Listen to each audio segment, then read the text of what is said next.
오늘 골로새서 3장 12절과 15절 말씀을 통하여 제목이 뭐라고요? 제목 새로운 관계, 새로운 관계라는 제목으로 말씀을 나누기를 원합니다. 여러분 톨스토이 아시죠? 톨스토이가 전쟁과 평화에서 이런 말을 했습니다. 이런 글을 썼어요. 내 생활이, 내 인생이 나만을 위하여 흘러가는 것은 옳지 않습니다. 다른 사람의 삶이 나와 관계도 없는 것처럼 살아서도 안 됩니다. 무슨 말이냐면 우리는 결코 홀로 살아서는 안 되는 존재예요. 그 누구도 홀로 살아갈 수도 없고 그 누구도 혼자만의 방법으로 살아갈 수 없는 것이 우리 인생입니다. 왜냐하면 하나님께서 그렇게 만들었기 때문이에요. 우리는 누군가가 필요하고 우리는 당신이 필요한 존재, 그게 우리예요. 하나님 우리를, 인간을 관계적인 존재로 만들었음을 여러분 믿으시기를 바랍니다. 그래서 아담과 이브를 만드셨어요. 우리 옆 사람을 보시기를 바랍니다. 우리 하나님께서 이 사람을 위해서, 나를 위해서 이 사람을 만든 거예요. 함께 살아가라고 만든 거예요. 우리 옆 사람 한번 보시고 감사합니다 한번 합시다. 네, 감사합니다. 당신이 있어서 참 감사해요. 네. 그렇죠? 그런 아름다운 관계, 이게 성경이 우리에게 말씀하고 있는 관계예요. 여러분, 관계는 정말 중요합니다. 관계가 좋으면 행복합니다. 아무리 돈이 많아도, 아무리 높은 자리에 올라도 여러분, 주변과 가정 간의 관계, 이웃과 형제 간의 관계가 깨지면 불행한 거예요. 그래서 관계가 좋으면 행복해요. 반대로 관계가 나쁘면 불행해지는 게 우리 인생이에요. 그뿐이 아닙니다. 사람과의 관계에서도 관계를 잘 맺으면 성공의 길을 달릴 수 있다라고 말해요. 반대로 사람과의 관계가 깨지면, 잘못된 관계를 맺으면 인생을 실패할 수 있다라고 말합니다. 여러분, 미국의 카네기 연구소에서 이러한 조사를 했어요.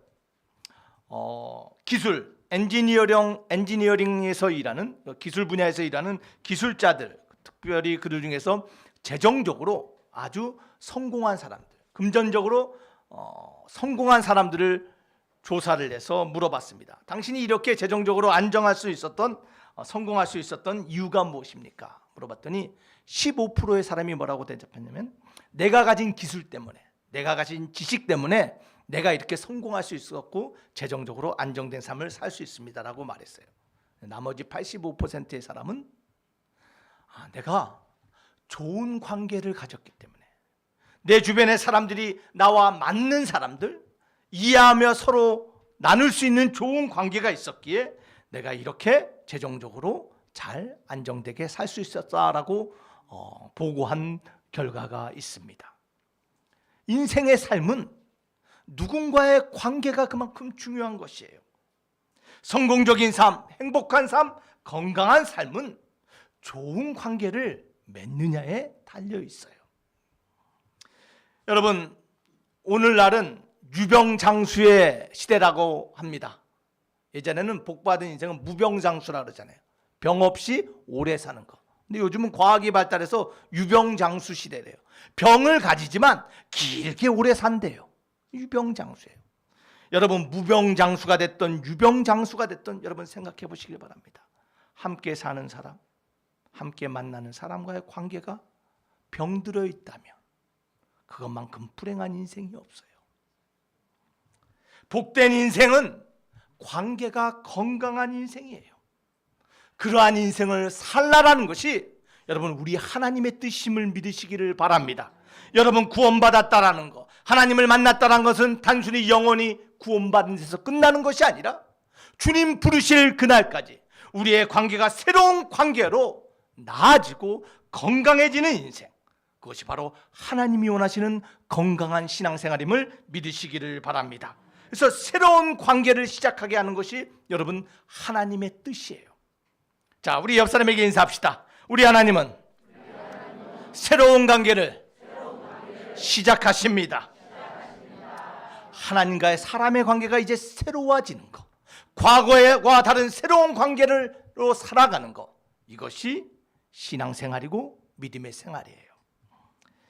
자, 그렇다면 여기서 우리가 생각하고 질문을 던져야 돼요. 하나님이 우리로 하여금 새로운 관계를 원하시고 건강한 관계를 만들길 원하시는데 과연 그러한 새로운 관계를 위해서 필요한 것이 무엇일까?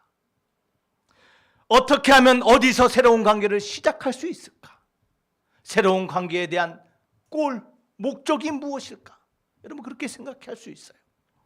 여러분 성경은 과연 하나님이 원하시는 인생의 새로운 관계, 과거와 다른 관계, 무너지고 원망하고 미워하고 시기하고 의심하고 저주하며 깨졌던 관계가 아니라 인생 살아가는 동안 건강하고 행복한 새로운 관계에 대해서 어떻게 말씀하고 있는가?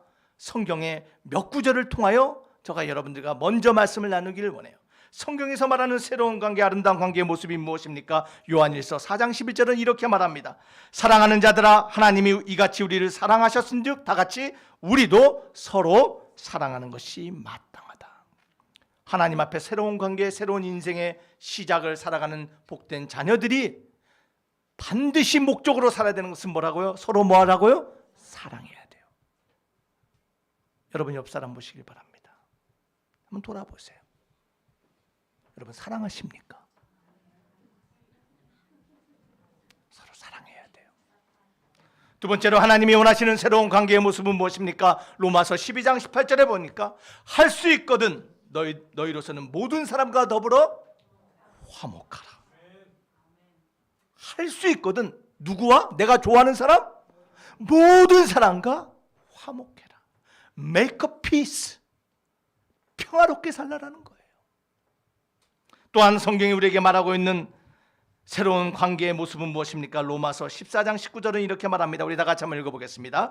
그러므로 우리가 화평의 일과 서로 덕을 세우는 일을 힘쓰나니 함께 사랑하고 평화롭게 살아가고 화목하게 사는 것뿐만 아니라 서로 세워주는 인생, 그러한 관계, 그것이 바로 우리 하나님이 우리에게 원하시는 새로운 관계의 시작임을 여러분 믿으시기를 바랍니다.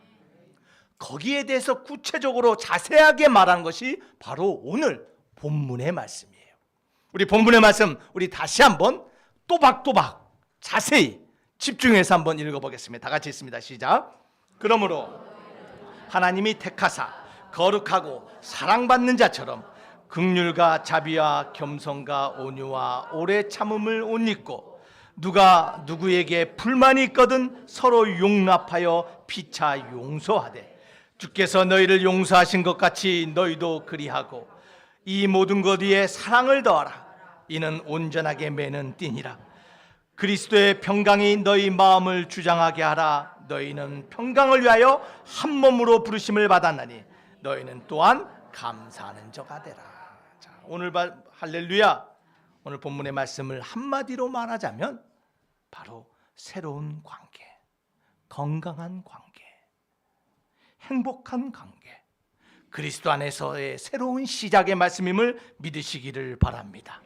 자, 그렇다면 이러한 사랑하고 평화를 누리고 서로를 세워주는 그러한 새 관계, 건강한 관계 어떻게 만들 수 있을까요?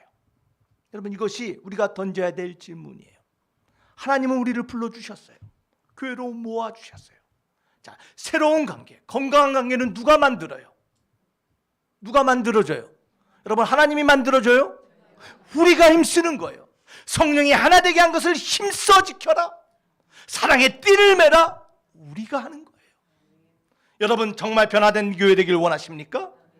정말 하나님의 드림 꿈꾸는 교회 되기를 원하십니까? 하나님께 드려지는 교회 되기를 원하십니까? 여러분의 가정과 자녀와 우리 교회가 온전히 하나님께 사용되기를 원하십니까?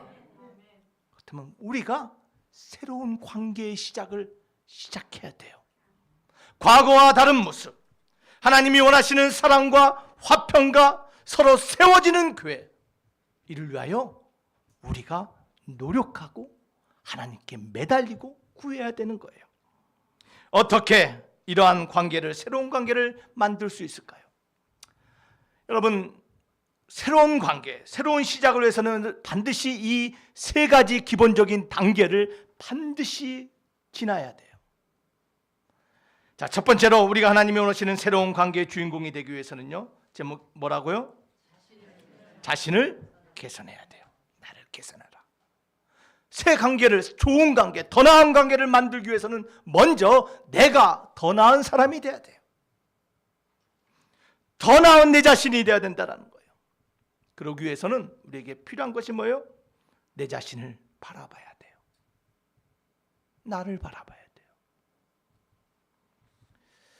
여러분, 창세기 4장 6절과 7절에 보면요, 하나님께서 가인에게 하신 말씀이 있어요. 가인아, 너 왜 이렇게 화가 났니? 너 이렇게 안색이 변했니? 왜 너의 제물과 예배를 받지 않았겠니? 왜 아벨을 탓하고, 왜 아버지를 탓하고, 왜 상황을 탓하고 있니? 너 자신을 보라라는 거예요. 너가 죄 가운데 죄를 컨트롤하고 살았다면, 죄를 다스렸다면 내가 너의 제물을 받았을 건데, 너에게 해결되지 않는, 선을 행하지 않는 너 모습이 있지 않았니? 너 모습을 보라라는 거예요. 여러분, 관계를 틀어지게 만드는 대표적인 말이 있어요. 내가 뭘 잘못했다고, 내가 뭘 잘못했다고 나한테 이래. 아벨이 하는 말이에요. 하나님, 내가 뭘 잘못했다고. 그러나 우리 하나님은 우리 자신을 돌아보라라는 것이에요. 여러분, 갈등의 관계에서 나쁜 관계, 상황이 깨지고 관계가 깨지는 관계를 만드는 말들이 있어요.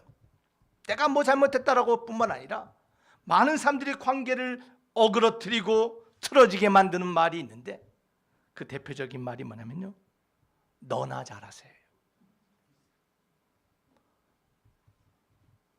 부부간의 갈등이 있을 때 여러분, 정말 하지 말아야 될 말들이 참 많아요. 부부간의 관계가 금이 가는 말, 친구와의 관계가 금이 가는 말, 해서는 안 될 말, 네가 해준 게 뭔데? 너나 잘하세요. 자꾸 상대방의 잘못을 꼬집는 사람이 있어요. 예수님이 그러한 삶의 모습을 말씀한 게 마태복음 7장 1절에서 5절 말씀이에요. 한번 다 같이 한번 읽어볼까요? 시작. 비판을 받지 아니하거든 너희가 비판하는 그 비판으로 너희가 비판을 받을 것이요 너희가 헤아리는 그 헤아림으로 너희가 헤아림을 받을 것이니라. 어찌하여 형제의 눈 속에 있는 티는 보고 내 눈 속에 있는 들보는 깨닫지 못하느냐? 보라, 내 눈 속에 들보가 있는데 어찌하여 형제에게 말하기를 나로 내 눈 속에 있는 티를 빼게 하려 하겠느냐? 외식하는 자여, 먼저 내 눈 속에서 들보를 빼어라. 그 후에야 밝히 보고 형제의 눈 속에서 티를 빼리라. 더 나은 관계, 개선된 관계를 만들고 싶어요? 내 안에 있는 들보를 먼저 봐야 돼요. 여러분, 영적으로 성숙한다는 것이 무엇입니까? 영적으로 성장한다는 것이 뭐예요? 그것은 다른 사람의 문제를 깨닫고 발견하고 지적하는 것이 아니에요. 내 안에 있는 문제를 보는 거예요. 내 안에 있는 들보를 먼저 보는 것이에요.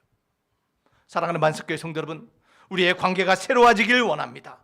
이제 새로운 시작, 새로운 관계의 첫걸음을 띄기 위해서는 반드시 우리가 먼저 알아야 될 것은, 모든 것은 나로부터 시작된다는 거예요. 이제 가인처럼 누군가를 탓하고 원망하고 불평하던 우리의 입술과 눈을 돌이켜서, 우리의 손길을 돌이켜서 당신이 아닌 나 때문입니다 라고 고백하며 나아갈 때 저와 여러분들 새로운 관계, 새로운 시작에 발걸음을 띄게 될 줄 믿습니다. 모든 것은 누구로부터 시작한다고요? 나로부터예요. 두 번째로, 새로운 관계를 위해서 우리가 반드시 거쳐야 될 단계가 있는데 그것은 무엇입니까? 다 같이 한번 읽어보겠습니다. 시작. 개선을 넘은 변화를 경험해야 돼요. 단순히 나를 고치는 데서 끝나는 것이 아니라 변화돼야 돼요. 이 변화는 본질이 변하는 거예요. 이 변화는 우리의 속사람이 변하는 거예요. 로마서 12장 2절은 그래서 이렇게 말합니다. 너희는 이 세대를 본받지 말고 오직 마음을 새롭게 함으로 뭘 받으라고요? 변화를 받으라라는 거예요. 삶의 새로운 변화가 관계를 갖기 위해서는 반드시 우리의 속사람이 변화돼야 돼요. 그 변화를 경험해야 돼요. 어떠한 변화를 경험해야 될까요? 관계 변화를 위해서 우리가 반드시 경험해야 될 변화들이 있습니다. 그 첫 번째로 뭐냐면 구원의 경험이 있어야 돼요. 여러분 구원 받으셨습니까?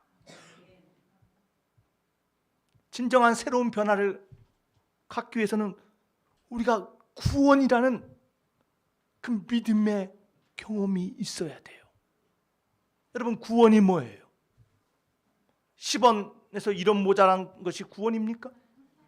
구원이 뭐예요? 여러분이 알고 있는 구원, 예수 믿고 천국 가는 거, 여러분 그것은 반만 하는 구원이에요. 성경에서 말하는 구원은 단순히 예수 믿고 우리의 영혼이 천국 가는 것이 아니라 예수를 믿고 과거와 다른 새로운 시작, 새로운 변화를 만들어가는 것, 그것이 구원이에요. 그래서 고린도후서 5장 17절은 우리에게 이렇게 말합니다. 다 같이 했습니다. 그런즉 누구든지 그리스도 안에 있으면 새로운 피조물이라. 이전 것은 지나갔으니 보라 새 것이 되었도다. 구원은 born again, 다시 태어나 과거 것은 지나가고 새 것이 된 사람들, 새로운 시작을, 새로운 관계를 시작하는 것, 이게 구원이에요. 그래서 구원의 완성을 향하여 달려가라라는 거예요. 영혼의 구원뿐만 아니라 우리의 삶의 관계 속에서 하나님이 원하시는 삶의 아름답고 건강하고 풍성한 삶의 모습을 향하여 새롭게 나아가는 것. 과거를 버리고 지나간 과거의 모습은 돌아보지 아니하고 보라 새 것이 되었다라는 새 모습을 경험하며 사는 것. 이게 온전한 구원이에요. 여러분 여기까지 나아가야 되는 거예요. 예수 믿고 구원받았다 응리해서 태어나는 것이 아니라 하나님이 원하시는 장성한 분량까지 말씀에서 날마다 새로워지며 변화되는 구원의 경험이 있는 사람, 그러한 사람이 새로운 관계를 경험하게 되는 거예요. 구원받으셨습니까? 새 것이 되었습니까? 여러분 그 구원의 경험이 있어요. 두 번째로 필요한 경험이 무엇입니까? 그것은 진리의 경험이 있어야 돼요. 진리. 여러분 진리를 경험하십니까? 여러분 진리를 경험하세요? 진리가 무엇이에요? 진리는 하나님의 말씀이에요. 하나님의 말씀을 경험해야 돼요. 매일매일 그 말씀으로 위로를 받고 매일매일 그 말씀으로 새롭게 일어나는 말씀 진리의 경험이 반드시 있어야 돼. 우리 생각과 우리의 결단으로는 여러분 5분, 10분이 뭐예요? 5초도 못 가요. 금방 돌아서면 우리의 속사람이 일어나요. 그러나 말씀의 경험이 있어야 돼요. 여러분 말씀의 경험이 무엇입니까? 여러분 말씀의 경험이 뭐예요? 말씀을 읽을 때, 들을 때 과거에는 깨닫지 못하고 보지 못한 것들이 느껴질 때가 있어요. 이 말씀이 이런 거였구나. 이 말씀이 나에게 이렇게 적은 말씀이었구나. 이 말씀이 나를 위한 말씀이었구나라고 깨달아지는 것, 그게 진리의 경험이에요. 사랑하는 만석교회 성도 여러분, 그 말씀의 진리의 경험을 날마다 경험하기를 주 이름으로 축원합니다. 그럴 때 우리의 관계가 새로운 관계가 될 수 있고 우리가 새로운 말씀의 능력으로 살아가게 될 줄 믿습니다. 그래서 요한복음 8장 31절과 32절에 우리 주님이 이렇게 말씀하셨어요. 예수를 믿는 유대인들에게 이르시되 진리를 알지니 진리가 너희를 자유케 하리라. 사랑하는 만석교회 성도 여러분, 하나님의 말씀 그 진리 가운데 날마다 깨달음과 하나님의 자유를 경험하는 저와 여러분이 되어야 될 줄 믿습니다. 그 진리를 경험해야 돼요. 새로운 관계를 위해서 반드시 우리가 경험해야 될 세 번째 경험인데 그것은 바로 내적 치유예요. 내적 치유. 우리의 상한 속사람을 누가 치유할까요? 우리의 찢어지고 우리의 억울하고 우리의 상처받은 속사람을 누가 치유할까요? 반드시 우리의 속사람이 치유돼야 돼요. 여러분 새로운 관계가 새로워지기 위해서는요 반드시 우리 마음속에 있는 감정의 상처들이 치유되고 회복돼야 돼요. 여러분 가정마다 치유되지 않는 감정 때문에 마음의 상처 때문에 감정의 쓰레기로 가득 찬 집들이 너무나 많아요. 마음의 상처, 마음에 있는 감정의 쓰레기를 막 쏟아내요. 눈으로는 보이지 않지만 우리의 상한 감정의 쓰레기에 악취가 가득한 마음, 가정이 너무나 많아요. 반드시 마음의 상처 회복돼야 돼요. 여러분, 많은 사람들이 요즘 이혼율을 한 40%를 봐요. 열이 결혼하면 40명이 이혼한대요. 집집마다 이혼의 아픔을 경험하지 않는 가정이 없어요. 왜 이혼합니까? 왜 이혼해요? 마음의 상처를 회복하지 못하기 때문이에요. 자, 그런데 이혼을 하고 또 결혼을 하는 사람들이 있어요. 재혼을 하는데 재혼해서 다시 이혼할 확률은요, 여러분 75%가 넘는데요. 그 이유는 뭐냐면 마음의 상처를, 마음의 쓰레기를 처리하지 못했기 때문이에요. 마음속에 남아있는 과거의 경험과 과거의 상처로부터 남아있는 그 감정의 쓰레기들 해결해야 돼요. 여러분의 마음에 치유되지 아니하고 해결되지 않은 마음의 상처가 있습니까? 누가 그를 치유하고 해결해 줄까요? 혹시 여러분의 남편인들이 여러분의 마음의 상처를 치유해 준다 생각하세요? 상처를 주면 더 좋지. 혹시 여러분의 아내가 여러분 남편들의 마음의 상처를 치유해 줄 거라고 생각하세요? 그랬으면 좋겠어요. 어떤 사람들은 마음의 영혼을 치유 안 받기 위해서 여행을 떠난대. 좋은 데 가서 휴식을 취하면 마음의 상처를 위로한다. 정말 그럴까요? 잠깐의 위안은 돼요. 요즘은요, 많은 사람들이 음식을 통해서 영혼을 치유받는데 소울푸드를 찾아. 글쎄, 음식이 우리 마음의 영혼의 상처를 치유할 수 있을까요? 아니에요. 여러분의 마음의 상처 누가 치유해요? 오직 우리 주님만이 치유하심을 믿으시기를 바랍니다. 오직 우리 하나님만이 우리의 마음의 상처 찢어진 것 꿰매주시고 치유하신 하나님이에요. 시편 147편 3절에서 이렇게 말씀하십니다. 상심한 자들을 고치시며 그들의 상처를 싸매시는 하나님, 그 하나님이 바로 저와 여러분의 하나님이세요. 그 하나님을 경험해야 돼요. 우리의 내적 치유의 경험이 있기를 주 이름으로 축원합니다. 여러분의 마음의 상처 남편에게, 친구에게, 누구에게 쏟아놓고 말하기보다 먼저 하나님 앞에 쏟아놓기를 주 이름으로 축원합니다. 그럴 때 우리 하나님이 만져주시고 우리의 상한 감정을 치유하심을 경험하게 될 줄 믿습니다.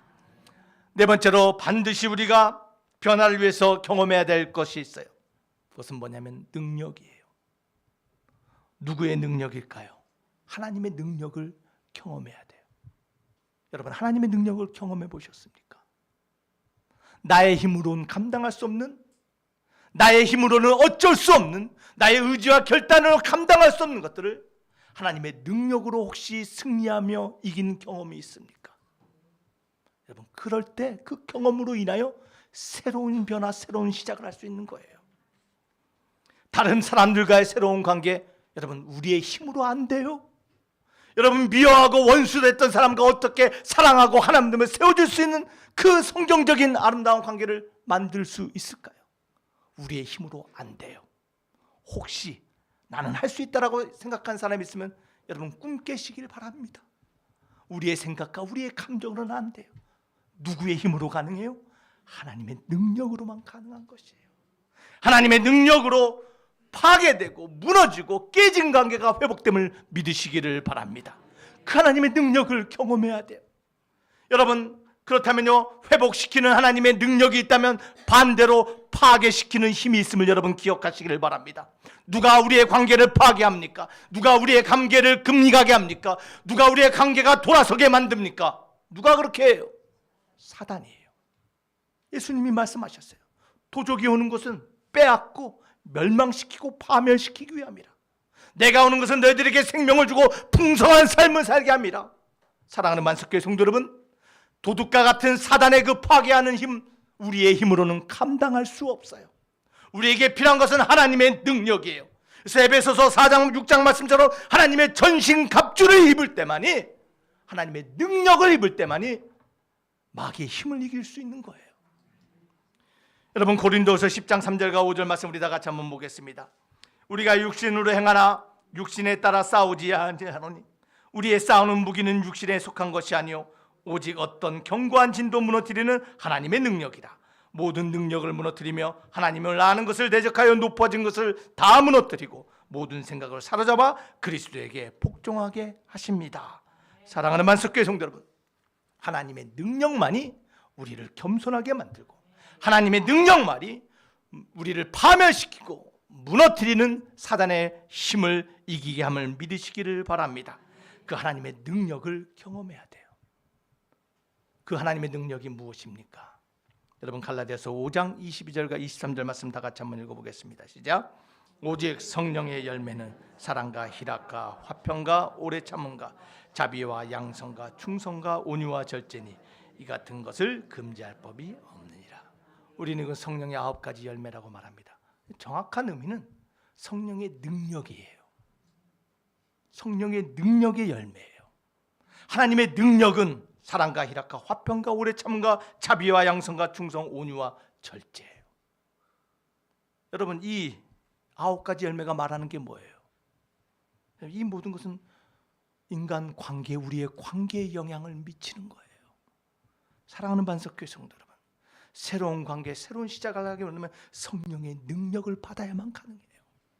성령의 열매가 나타나야지만 가능하다라는 것이에요.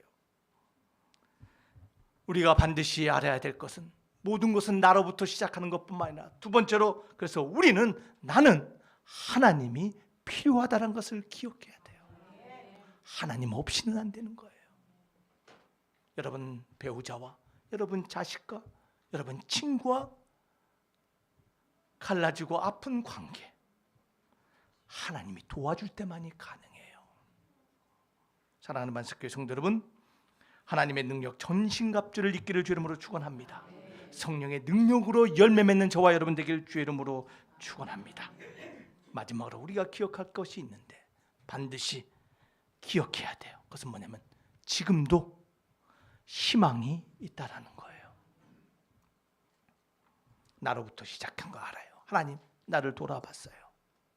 하나님의 능력을 구하고 하나님 도와달라고, 하나님 이 관계 회복돼야 됩니다.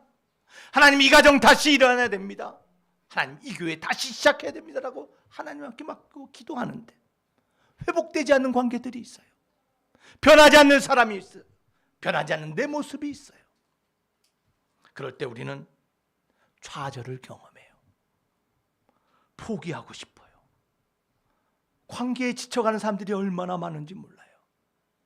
여러분, 혹시 여기에 변하지 않는 상대 때문에, 변하지 않는 자신 때문에 지금 지쳐있는 사람이 있습니까? 목사님, 내 남편 안 돼요. 하나님, 내 자식 안 돼요. 여러분, 혹시 포기하고 싶은 분 계십니까? 그러나 여러분, 그럼에도 불구하고 지금도 희망과 소망이 있음을 기억하시길 바랍니다. 왜 그렇습니까? 마태복음 11장 28절 말씀처럼 수고하고 무거운 짐진 자들아 다 내게로 오라. 내가 너희를 쉬게 하리라. 우리 주님이 계세요. 포기하기 싶을 때마다 우리 주님께 나오는 저와 여러분 되길 주 이름으로 축원합니다. 여러분의 무거운 짐, 해결되지 않는 짐을 가지고 주님이 앞에 나오면 우리 주님이 함께 그 멍에를 지어주심을 믿으시기를 바랍니다. 사랑하는 만석교회 성도 여러분, 우리 교회가 이제 새로운 시작과 새로운 관계의 문을 열었습니다. 우리의 인생, 우리의 가정, 우리 교회가 새롭게 새로운 관계로 나아가기 위해서는 여러분 3가지 반드시 기본적인 걸 기억해야 돼요. 누군가 탓하며 누군가를 향하는 것이 아니라 나로부터 시작된다라는 거. 나는 하나님이 필요하다라는 거. 하나님이 나를 변화시키지 않으면 안 된다는 것을 기억하며 변하지 않는 현실 속에서도 지금도 주님만이 소망이고 희망임을 믿으시며 다시 한번 하나님께 나아가는 저와 여러분이 되길 주 이름으로 축원합니다. 이야기 하나 하고 말씀을 마칠게요. 시간이 조금 지났긴 했지만, 여러분 1991년 주제 사라마구라는 포르투갈의 작가가 소설을 하나 썼어요. 소설이에요. 그것은 예수의 복음, 예수 복음이라는 소설이에요. 또 뭐 어떤 데는 예수의 제2 복음서라는 제목이에요. 그러면 예수의 복음하니까 이것이 복음서 같고 기독교적인 것 같은데 여러분 속지 마시길 바랍니다. 이 소설은 절대로 기독교적인 내용이 아니에요. 이 사람은 노벨 문학상도 받은 사람이에요. 근데 이 사람은 이 소설을 쓰고 나서 자신의 고국 포르투갈에서 쫓겨나요. 그러면 네가 신성모독을 했다라는 거예요. 이 사람은 이 제2의 복음서라는 내용을 통해서 예수님이 신의 아들이 아니다라고 주장해요. 예수는 어린 요셉과 마리아가 불장난으로 태어난 아이, 그리고 하나님의 절대 선을 믿지 않아요. 하나님의 절대 선이 어딨냐? 악이 이렇게 있는데 하나님을 부정해요. 예수님이 행한 기적도 그냥 우연히 일어난 거라고 말해요. 그래서 이 예수 복음이라는 예수 복음서라는 이 소설책은 절대 복음적이지 않아요. 그런데 이 사람이 예수의 이름과 도용해서 소설을 쓴 것처럼 그 사람의 책의 내용이 다 나쁘단 건 아니에요. 거기서 우리가 본받을 만한 내용이 나오는데 그 내용이 뭐냐면 예수님께서 막달라 마리아를 만난 이야기예요. 어느 저녁에 예수님께서 갈릴리 호숫가를 걸었다고 합니다. 그런데 길을 걸으시다가 예수님이 그만 발을 겹질렀어요. 심하게 발을 삐끗해서 발목을 다쳤습니다. 걷기가 어렵습니다. 마땅히 치료할 곳을 찾지 못했던 예수님께서 근처에 한 집을 보고 그 집의 대문을 두드립니다. 근데 그곳은 창녀인 막달라 마리아의 집이었어요. 예수님이 문을 두드리자 마리아가 나왔어요. 예수님이 그 창녀 막달라 마리아에게 내 발목을 좀 치료해 줄 수 있느냐고 묻습니다. 그러자 이 마리아가 이렇게 대답해요. 선생님, 여기가 어딘지 아십니까? 이 집은 창녀의 집이고 저는 지금 손님을 기다리고 있습니다. 그 이야기를 들은 예수님이 이렇게 말해요. 그것이 무슨 상관이냐? 들어가서 예수님이 치료를 받으셨어요. 그리고 얼마 시간이 지나서 예수님이 그 막달라 마리아 집에 다시 방문했다고 합니다. 혹시 막달라 마리아가 달라졌는지 예수님이 확인하고 싶으셨어요. 예수님은 마음속으로 막달라 마리아야, 네가 이제 직업을 바꿨느냐? 라고 묻고 싶었지만 막상 마리아를 보자마자 요즘 손님은 많으냐라고 물어보셨어요. 요즘 손님은 많느냐? 소설 내용이에요, 여러분. 실제랑 착각해서는 안 돼요. 그러자 막달라 마리아가 이렇게 대답했다고 합니다. 잘 들어보세요. 선생님, 여자는 평생 존경할 남자를 만나면 다시는 어떤 남자도 쳐다보지 않습니다. 이게 막달라 마리아의 이야기. 이게 예수복음 소설에 나온 이야기예요. 이 이야기는 성서적인 내용은 아니지만 이 막달라 마리아가 한 이야기는 우리의 심금을 찔러요. 여러분, 성경으로 돌아와 우리는 막달라 마리아가 어떻게 변화됐는지 우리는 알아요. 그 주님을 만난 후에 막달라 마리아는 주님을 평생 쫓아요. 주님을 섬기는 것뿐만 아니라 제자들을 섬겼어요. 주님 죽으신 골고다 언덕 그곳까지 함께 했어요. 죽으신 예수님을 찾아가기 위하여 새벽에 무덤가를 찾아갔던 그 여인, 부활하신 주님을 첫 번째 만난 축복의 여인, 이 여인이 이렇게 변화될 수 있었던 것은 바로 주님을 만난 그 만남이 그 인생의 새로운 시작의 만남이었기 때문임을 여러분 기억하시기를 바랍니다. 여러분, 이것이 우리가 변화될 새로운 시작의 발걸음이에요. 수십 년 예수 믿는 게 중요한 것이 아니에요. 여러분, 예수님 만나셨습니까? 예수님을 여러분의 인생에 사랑하고 존경하고 본받아야 될 인생의 주인님으로 여러분 고백하셨다면 이제 새로운 관계, 새로운 시작의 주인공으로 나가야 되지 않겠습니까? 사랑하는 반석교회 성도 여러분, 기억합시다.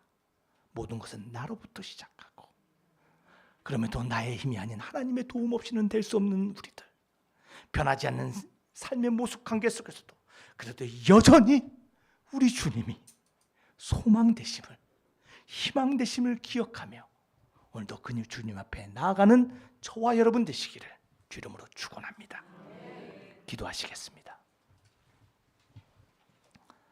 사랑의 하나님, 어그러지고 깨어지고 뒤틀러진 우리 인생의 관계를 다시 한번 회복시키시고 새로운 관계, 새로운 시작을 우리에게 열어주신 그 하나님, 아버지 하나님, 그 새로운 시작 관계의 주인공들 되게 하여 주시옵소서. 이제는 찢어지고 상처받던 과거의 모습, 냄새나고 썩어가던 우리의 관계들을 벗어버리고 이제 새로운 하나님의 아름다운 교회로 들여지며 꿈꾸는 교회 되게 하여 주시옵소서. 새로운 시작, 새로운 관계의 주인공 되게 하심을 감사하며 예수님 이름으로 기도하옵나이다. 아멘. 네, 말씀에 크신